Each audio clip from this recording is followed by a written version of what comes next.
Guys க்யூட்டாக இருக்க அனிமல்ஸை பார்த்தாலே நமக்கு ரொம்ப பிடிக்கும். நாய்க்குட்டி, பூனை அந்த மாதிரி நம்ம எல்லாமே வீட்டில் வச்சு வளர்ப்போம். ஆனால் மடகாஸ்கரில் வாழ்கிற ஆயின்ற இந்த அனிமல் க்யூட்டாக இல்லாதங்கிற ஒரே ஒரு காரணத்துக்காக, அகோரமாக இருக்க ஒரே ஒரு காரணத்துக்காக கொத்து கொத்தாக கொல்லப்படுது, அழிஞ்சிட்டு வருது. வாங்க பார்க்கலாம் இந்த பாவப்பட்ட மிருகத்தை பற்றி. இந்த மிருகங்கள் பேர் தான் ஆயாய். இதுங்க மடகாஸ்கரில் மட்டும்தான் வாழும். இதுக்கு எல்லா விரல்களுமே நீளமாக ரொம்ப பயங்கரமாக தான் இருக்கும். ஆனால் அதோட மிடில் ஃபிங்கர் நடு விரல் மட்டும் ரொம்பவும் பெருசாக இருக்கும். இது எதுக்கு பயன்படுதுன்னா, மரப்பட்டைகளை உரித்து அதுக்குள்ளே காது வச்சு பார்க்கும். உள்ளதாக பூச்சிகள் புழுக்கள் இருந்துச்சுன்னா அதோட விரலால் நோண்டி எடுத்து தின்ன ஆரம்பிச்சிடும். சடனாக பார்க்குறதுக்கு ரொம்பவே பயங்கரமாக இருக்கும். எல்லா மிருகங்கள் வளர்ந்தக்கப்புறம் இருக்கிறத விட குட்டியாக இருக்கும்போது தான் ரொம்ப க்யூட்டாக இருக்கும். ஆனால் இது வளர்ந்தக்கப்புறம் க்யூட்டாக இருக்காது, குட்டியாக இருக்கிறப்பே க்யூட்டாக இருக்காது.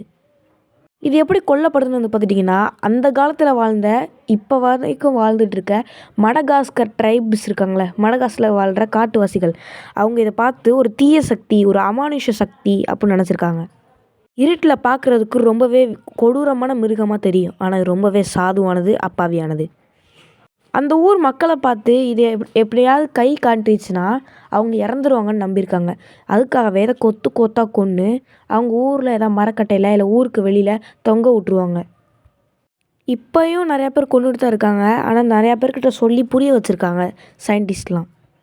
வருஷத்துக்கு ஆயிரக்கணக்கான ஆயாய்கள் கொல்லப்பட்டுட்டு தான் இருக்குது. அதுவும் க்யூட்டாக இல்லை, அகோரமாக இருக்குன்ற ஒரே ஒரு காரணத்துக்காக தான்.